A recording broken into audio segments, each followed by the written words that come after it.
அன்பு உறவுகளுக்கு வணக்கம். இறுதி பரப்புரையை திரு விஜய் அவர்கள் எப்படி நிறைவு செய்ய போகின்றார், என்ன பேசி முடிப்பார் தன்னுடைய இறுதி பரப்புரையாக என்று ஊடகங்கள் எல்லாம் காத்து கிடந்தன. ஆனால் விஜய் அவர்கள் அவை அனைத்திற்கும் தீனி போடுவது போன்று இன்று தன்னுடைய உரையை முடித்திருக்கின்றார். பரப்புரையை இன்று தன்னுடைய கட்சியினுடைய செயல் வீரர்கள் கூட்டத்திலே நிறைவு செய்திருக்கின்றார். 2 நாள்களாக சென்னையை சுற்றி வந்து சூறாவளியாய் பயணம் செய்து திணற அடித்த திரு விஜய் அவர்கள் இன்று மிகப்பெரிய புயல் கரையை கடந்தது போன்று சில செயல்களை செய்து முடித்திருக்கின்றார்.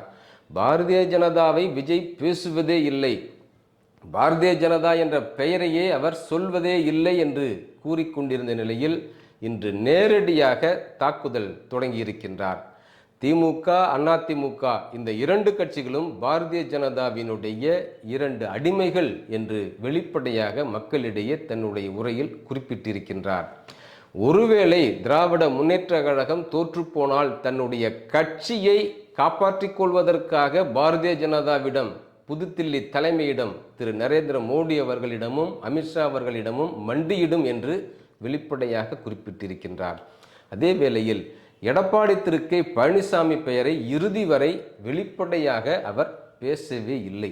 அது மட்டுமல்லாமல் அனைத்து இந்திய அதிமுக என்ற கட்சியினுடைய பெயரை கூட இதுவரை விஜய் அவர்கள் குறிப்பிடவே இல்லை. அந்த கட்சியை மற்றும் பலர் என்ற ஒன்றிலேயே அடக்கி வருகின்றார் திரு விஜய் அவர்கள். எடப்பாடி திரு கே பழனிசாமி அவர்களை எடப்பாடி தொகுதியிலே நிற்கக்கூடிய தமிழக வெற்றி கழகத்தினுடைய கட்சியினுடைய வேட்பாளர், குறிப்பாக அந்த சின்னம் விசில் என்று சொல்லக்கூடிய ஊதல் சின்னத்தை நீங்கள் கைப்பற்றி விட்டீர்கள்.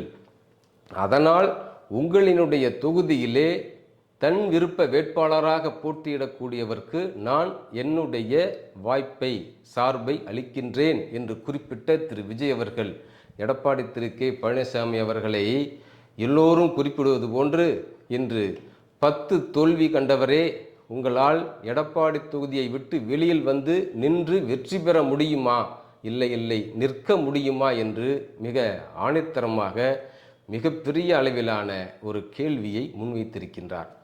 இவையெல்லாம் யாரும் எதிர்பாராத அவரினுடைய உரைகள். ஆம், இன்று விஜய் அவர்கள் பேசிய பேச்சு என்பது அந்த கட்சியினருக்கு மிகப்பெரிய அளவிலே மிகப்பெரிய புத்துணர்ச்சியை அளித்திருக்கிறது என்றுதான் கூற வேண்டும். இத்தனை நாள்களாக எங்கே போயிருந்தார்? இந்த பேச்சுகளை எல்லாம் இத்தனை நாள்களாக தன்னுடைய பயணங்களிலே பரப்புரைகளிலே அவர் ஏன் பேசாமல் தவிர்த்தார்? அதற்கும் விடை இருக்கின்றது.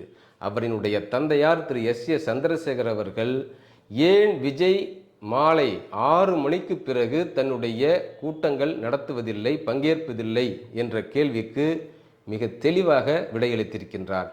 கரூர் துன்பியல் என்ற அந்த ஒரு நிகழ்வு மட்டும் நடைபெறாமல் போயிருந்தால் திரு விஜய் அவர்கள் இந்நேரம் நிறைய இடங்களிலே இரவு நேரங்களில் பயணங்கள் மேற்கொண்டு பரப்புரைகளை நடத்தி முடித்திருப்பார்.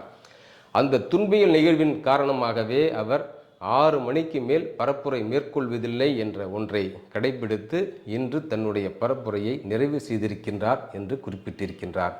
இங்கே மீண்டும் நாம் முன்னர் கூறியது போன்று அமைதி புரட்சி என்று ஒன்று மக்கள் கையில் எடுத்திருக்கிறார்கள் என்பதை மீண்டும் விஜய் அவர்களும் வலியுறுத்தியிருக்கின்றார். ஏனென்றால் எங்கு பார்த்தாலும் விஜயை பிடிக்கிறதோ இல்லையோ, ஆனால் விஜய் என்ற ஒரு பெயர் வீட்டிற்குள் வந்துவிட்டது. 4 வாக்குகள் என்று சொல்லக்கூடிய உறுதிமொழிகள் இருக்கக்கூடிய இடங்களிலே 2 உறுதிமொழிகள் விஜய் அவர்களுக்கு என்று எழுதி கொடுத்தது போல் ஆகிவிட்டது. அது மட்டுமல்லாமல் விசில், மற்ற 2 சின்னங்கள், உதயசூரியன் என்று சொல்லக்கூடிய திமுகவினுடைய சின்னம், இரட்டை இலை, இந்த 2 சின்னங்கள் நுழையக்கூடிய அனைத்து இடங்களிலும் விசில் சென்று தன்னுடைய பதிவை அங்கே பதிந்துவிட்டது. இப்படி பார்க்கையில் விஜய் அவர்கள் மிகப்பெரிய அதிர்வலைகளை ஏற்படுத்துவார் இந்த தேர்தலில் என்றுதான் கணிக்கப்படுகின்றது. எப்படி இருந்தாலும் 2026ஆம் ஆண்டு இப்பொழுது நடைபெறக்கூடிய தேர்தல் என்பது மிகப்பெரிய அதிர்வலைகளை, புரட்சியை ஏற்படுத்தப் போகின்றது என்றுதான் பார்க்கப்படுகின்றது. விஜய் அவர்கள் மிகப்பெரிய தன்னம்பிக்கை கொண்டவராக இருக்கின்றார். தன்னுடைய தொண்டர்களையும் அதற்கு அணியமாக்கி வைத்துள்ளார்.